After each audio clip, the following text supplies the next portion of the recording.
स्वातंत्र्य दिन म्हटला की आपल्याला देशभक्तीपर गाणी आपण कुणी ऐकली नाहीत असं होणार नाही आणि आपल्या प्रत्येक पिढीच्या मनात ही गाणी रुंजी घालत असतात आणि म्हणूनच आज मी ह्या ग्रुपसोबत आहे. खरं तर ही जेनझी पिढी आहे, मात्र तरीसुद्धा यांच्या गाण्यांचा आनंद आज आपण लुटणार आहोत.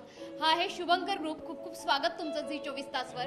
आणि यांच्या निमित्ताने आज आपण वेगवेगळ्या पद्धतीची वेगवेगळ्या सुरांमधली देशभक्तीपर गाणी ऐकणार आहोत. तुमचं खूप खूप स्वागत. मात्र आता जे गाणं तुम्ही वाजवलं की नुकतंच येऊन गेलेल्या चित्रपटातलं हे गाणं होतं. मात्र स्वातंत्र्याचा अर्थ आम्ही आज सगळ्या तरुणाईला विचारतो आहोत, जेनझीला विशेषतः विचारतो आहोत. तर तुमचा हा एक ग्रुप आहे, एक म्युझिशियन आहात तुम्ही. तर तुमच्या मते संगीतकार म्हणून स्वातंत्र्याचा अर्थ काय? संगीतकार म्हणून स्वातंत्र्याचा मी अर्थ असा सांगेन की तुमच्या घरात लहान मुलं आहेत किंवा उभरती पिढी आहे तर त्यांना त्यांच्या कलेसाठी स्वातंत्र्य द्या, त्यांच्या कलेला वाव मिळवून द्या. माझं असं म्हणणं आहे की आपण आपल्या भारतात कलाकार कुठेतरी दबला जातो की त्याला शिक्षणाची जास्त ओझं दिलं जातं, त्याला त्याची कला कुठे सादर करता येत नाही, त्याच्या कलेला वाव नाही मिळत.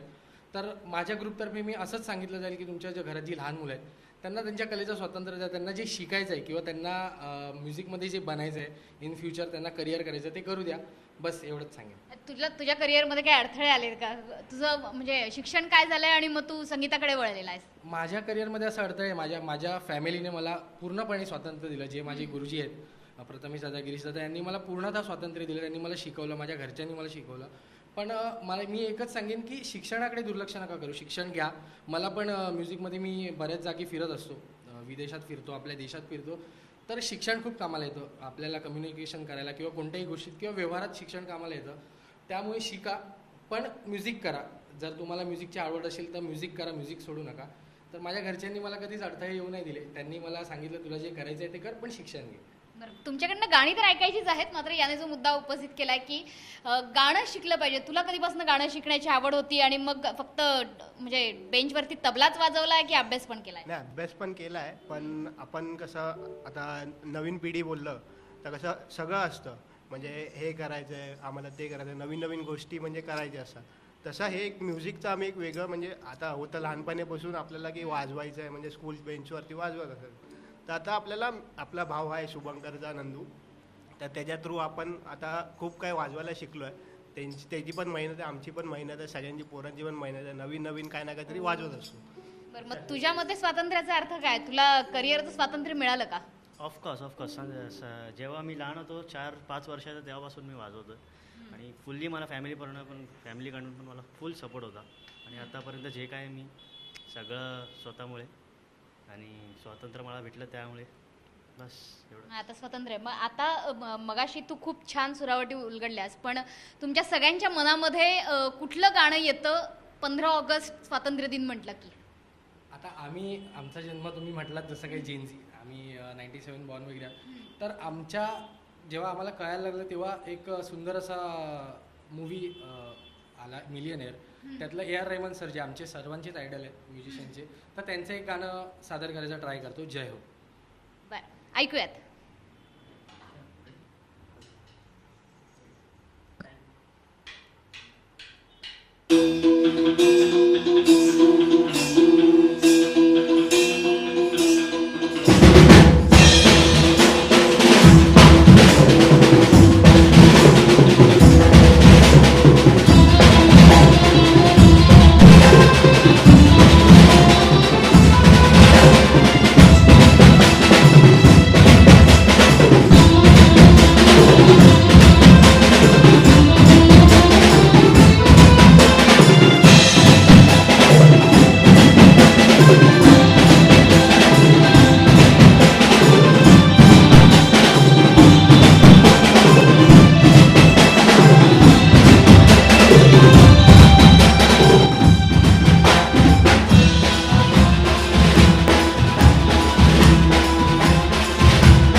आहातच गाणं वाजवण्यात. मात्र मला एक प्रश्न पडलाय की स्वातंत्र्याचा हा सगळा अर्थ तुम्ही तुमच्या सुरांमधनं उलगडताय, पण याच्यासोबत काही जाणीव आहे का जेनझी पिढीला की याच्याबरोबर जबाबदाऱ्या येतात, याच्याबरोबर नियम येतात?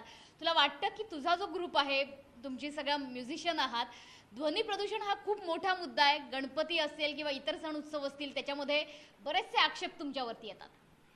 ध्वनी प्रदूषणाचा मुद्दा म्हटलात तर बऱ्याच जागी आता आपल्या इकडे मुंबई महाराष्ट्रामध्ये डीजेला बंदी आली आहे. कारण डीजेमुळे बरंच ध्वनी प्रदूषण होतं. तो काही हृदयविकाराचे झटके म्हणजे काही लोकांना येत होते आणि जे वयस्कर लोक आहेत त्यांना त्रास होत होता. सो शासनाने डीजे बंदी आणून आम्हाला बँजोला प्राधान्य दिलं शासनाचे, त्यासाठी धन्यवाद. पण आपल्यामध्ये सुद्धा डेसिबलचा फरक पडतो, कारण 100 डेसिबल च्या वरती आम्ही वाजवू नाही शकत. त्यानंतर कारवाई होते, पोलीस कारवाई होते. फक्त मी एवढीच विनंती करीन, जर मी जोरात जरी ओरडलो तरी 100 डेसिबलच्या बाहेर ओरडू शकतो. तर आमचा एवढा मोठा संच जेव्हा एकत्र वाजवेल तेव्हा एक 100 डेसिबल तर आरामात आम्ही पार करतो. तर त्यामुळे थोडंसं आम्हाला डेसिबलचं एक सहकार्य शासनाने करावं आणि आम्ही जे पोलीस आम्हाला रूल्स देतील त्याच्या बाहेर आम्ही जाणार नाही. एवढं तर म्हणजे स्वातंत्र्यासोबत तू नियमांचं बंधन पाळतोस तुझ्या फील्डमध्ये? आम्ही तर पाळतोच, कारण गणेशोत्सवाच्या आधी आमची थोडीफार आपल्या लोकल चौकीमध्ये मीटिंग होती किंवा अधिकाऱ्यांसोबत मीटिंग होते. तर ते आम्हाला काही नियम सांगतात किंवा आता जसा नवीन नियम आला की आपल्याला भोंगे लावता नाही येणार आहेत. बँजोवाल्यांना सगळ्यांनाच सांगण्यात आलं की भोंगे लावू नये. त्यामुळे आम्ही वेगळा एक स्पीकरचा एक हे म्हणतो ते स्पीकर आम्ही आमच्या परीने करण्याचा प्रयोग करतोय. तर त्यांनी जे आम्हाला सांगितले नियम त्या नियमांचं आम्ही तर उल्लंघन करणारच नाही, पण त्यांनी सुद्धा आम्हाला सहकार्य करावे हीच विनंती आहे. बरं, तुम्ही सगळी गाणी आम्हाला वाजवून दाखवतच आहेत, मात्र शाळेत असताना 15 ऑगस्ट 26 जानेवारी यावेळेस तुम्ही सगळेजण होतात का त्याच्यात, की रांगेने उभे करायचे सगळ्यांना राष्ट्रगीत आणि प्रार्थनेला? तुम्ही पण होतात? हा, आम्ही शाळेमध्ये रांगेमध्ये उभं राहायचं आणि राष्ट्रगीतसाठी प्रार्थना करायची, राष्ट्रगीत बोलायचे आणि काय काय प्रोग्राम ठेवायचे शाळेत. तेवढ्या वेळेपुरतं पहिल्या रांगेत स्थान मिळायचं? हां. बरं, मग तेव्हाचं कुठलं आवडतं गाणं होतं, कुठलं आठवणीतलं गाणं आहे? सुनो गौर से दुनिया वालोवर सगळेच जण नाचलेले आहेत, माझ्या मते जेनझी सुद्धा नाचलेले आहेत. ते तर आहे. त्याची काही आठवण स्पेसिफिकली?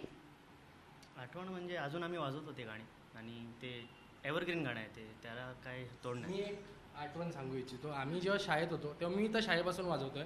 माझं जास्त लक्ष म्युझिकमध्ये होता. बॅकबेंचर होतो मी. बॅकबेंचर म्हटल्यावर दिवसभर बाक वाजवणं आणि 15 ऑगस्ट आलं की आम्हाला एक उत्सुकता असायची, एक उत्साह असायचा की आता 15 ऑगस्ट आहे म्हणजे आमची महिनाभर रिहर्सल असणार गाण्यांची किंवा काय. आम्ही जी गाणी 15 ऑगस्टला सादर करायचो ना, ती आमच्या शिक्षकांना आवडली की आम्ही दुसऱ्या शाळेत जाऊन स्पर्धेला ते परफॉर्म करायचो. सो जय हो हे गाणं आम्ही शाळेत असताना परफॉर्म केलेलं. सो तेव्हाची आठवण आहे. तर आम्ही तुम्हाला थोडंसं वाजवून दाखवतो. नक्की. त्याच्यामुळे सुनो गौर से दुनिया वालो.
विचारायचं आहे की जर तुम्ही म्युझिशियन झाले नसते तर तुम्ही काय झाले असते?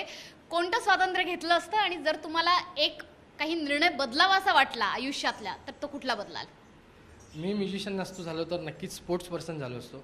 पण जसं जसं जेनझी आमचे जसे जसे वाढतात तसं नवीन युथ आलं आहे की ई स्पोर्ट्स म्हणजे गेमिंग कल्चर. सो मी जर म्युझिशियन नसतो तर नक्कीच स्पोर्ट्स पर्सन पण असतो आणि ई स्पोर्ट्स प्लेअर पण असतो. गेमिंग पण करायचं. येस, गेमिंग पण करायचं आहे आणि ते मी करतोच. माझी ती हॉबी आहे. हे माझं प्रोफेशन आहे पण मी माझी हॉबी पण बाळगतो. जर एखादा निर्णय बदलायचा झाला मग तो सरकारचा असो देशाप्रती असो तर कुठला निर्णय बदलशील किंवा कुठला नवीन नियम लागू करशील? असं काय नियम काय मला नाही वाटत काय बदलायची काय गरज. बदलायची गरज आहे काय वाटत नाही. हां, कारण सगळे आता स्वतंत्रच आहेत. सगळ्यांना भेटली आहे तेवढी फ्रीडम. जे मनात आहे ते करू शकतात ते लोक. एक दिवसाचा पंतप्रधान केला तर काय करशील?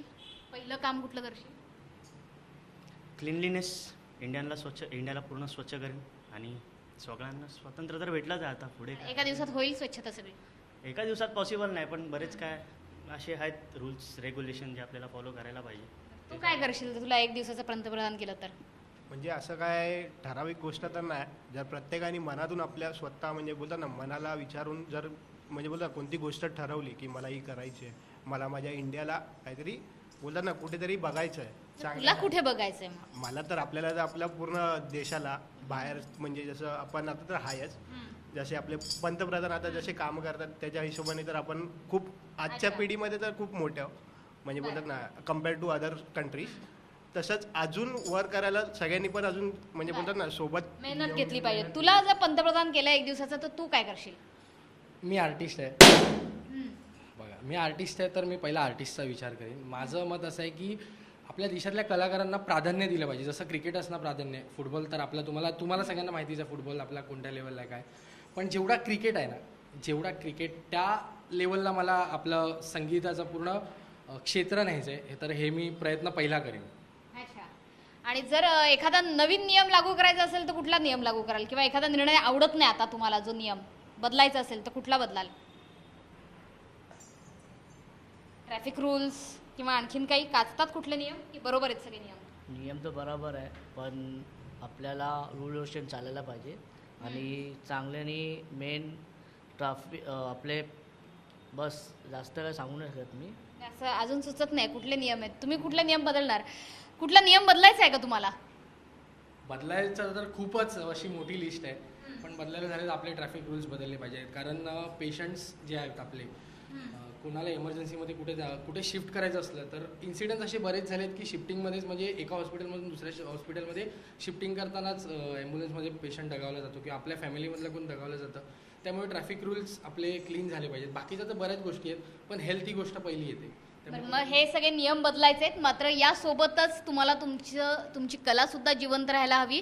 आता कुठलं गाणं तुम्ही ऐकवणार आहात या कार्यक्रमाच्या सरतेशेवटी? कारण सगळं तर तुम्ही जेनझी आहात, तरुण पिढी आहे आणि अशा पद्धतीची गाणी वाजवणं आणि ती लोकांना ऐकवणं हा खरं तर तुमचा छंद आहे आणि आम्हालासुद्धा खूप मजा येते तुमची गाणी ऐकताना. सगळ्यात शेवटचं गाणं कुठलं ऐकवशील? सगळ्यात शेवटचं गाणं हे आमच्या पिढीसाठी आणि आमच्या मागच्या पिढीसाठी पुढच्या पिढीसाठी सगळ्यांचं आवडतं गाणं असं संदेश आते नक्की वाजवून. संदेश से आते हैं.